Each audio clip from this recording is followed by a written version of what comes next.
instruction ng ating bagong regional director ng si Police Major General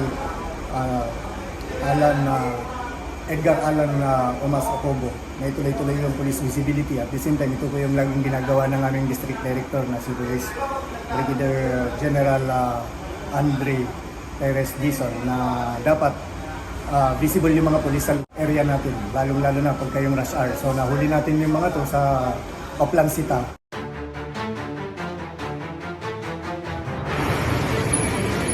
Ito po yung tatlo na nahuli natin. May mga baril ay nakuha, nahuli natin doon sa Oplan Sita na ginagawa namin. Doon sa, bago sila dumating doon sa checkpoint kasi, nakita na ng tropa kasi trio sila eh. Nakita na ng mga officers natin na nagche-checkpoint na nag-aalangan silang lumapit. Kaya nung lumapit yung pulis natin, bigla silang nagtalunan doon sa motor, takbuhan. Na nung hinabol ng tropa, may mga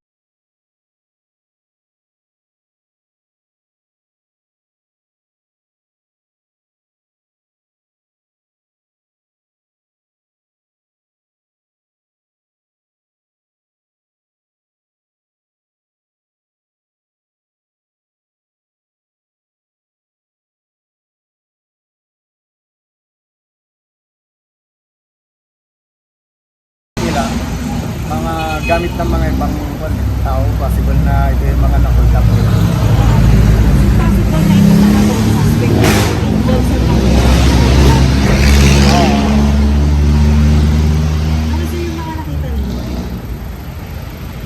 Tatlong baril yung na-recover natin sa kanila, tig-isa sila ng baril. May bag doon ng isang babae, possible na yun yung victim nila sa hold up.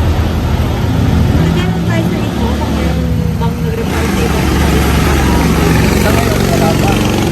Tinatawagan din namin yung mga possible na contact. Mga contact na nakita namin doon sa bag niya, pero walang sumasagot pa kasi kaya kinakanta-kanta namin na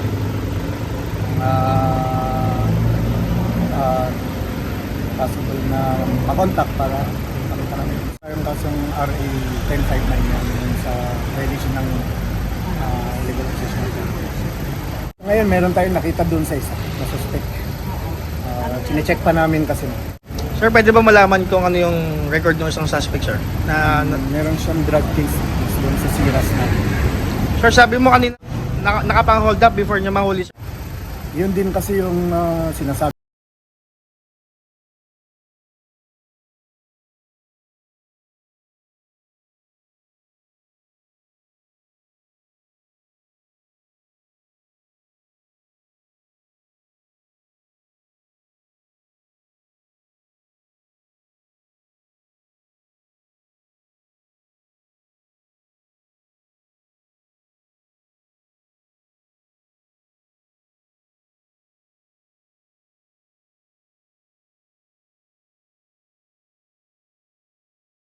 Saan kayo galing? Pasay. Saan kayo nakatanggal? Yung nagpas ng tulay sa Quiapo. Tulay ng... Saan? Anong na-hold up nyo? Mag-asawa na nakamotor. So, anong mga nakuha niyo sa kanya? Uy, taga saan ka? Ha? Quezon Province? Ikaw? Taga saan ka? Zamora. Ha? Zamora? Anong probinsya mo? Saan nyo kinuha yung mga baril na yan? Yan. Saan mo kinuha? Saan nyo sa ito? Ito? Saan nyo kinuha to? Dating sundalo. Bakit nasa iyo? Yan yung ginagamit mo ngayon ng mga hold up. Dito yung ginamit ko kanina. Ikaw, saan yung sign dito?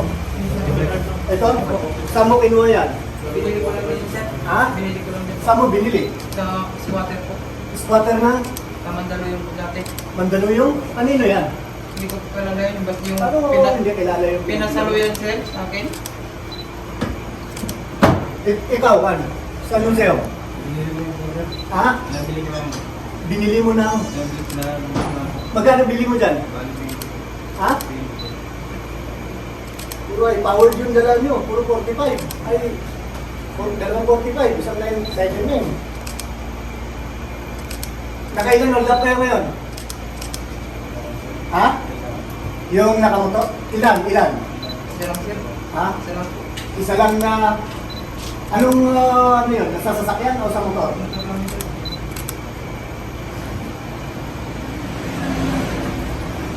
Kanino nakatagal ginagawa yan, kuya? Yung lakad nyo na ganyan. Kaluwas ko lang po. Ha? Kaluwas ko lang sir. 3 araw ko lang po ako dito. Yung dalawang kasama mo, Po. gano'n nyo nakatagal ginagawa yan, yung grupo nyo? Hindi ko alam sir. Kita-kita lang po kami. Dahil po kong Mindoro. Tsaka ilang beses na kayo naman. Ngayon ko lang ako isama sir. Ha? Ngayon ko lang po. Ikaw, boy. Ngayon po kami sa isama po.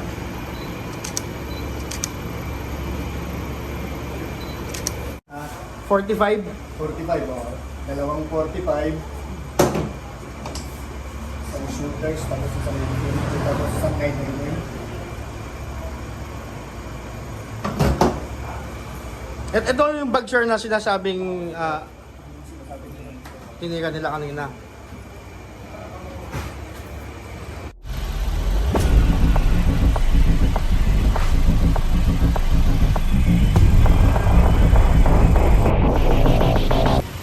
Baka may mga biktima po ng ano dyan, na hold up riding in tandem. Pwede po kayong pumunta dito sa Malapi Police Station para ma-identify po itong mga huli namin na may mga baril sa checkpoint. Makakaasa po kayo na dito sa Manila Police District, lalong-lalo na dito sa area ng Police Station 9, Malapi, Maynila, na patuloy po natin paigtingin yung police visibility na instruction ng ating mga higher commands. Para maiwasan po yung mga krimen na nangyayari dito. Thank you very much, sir. Mabuhay, sir.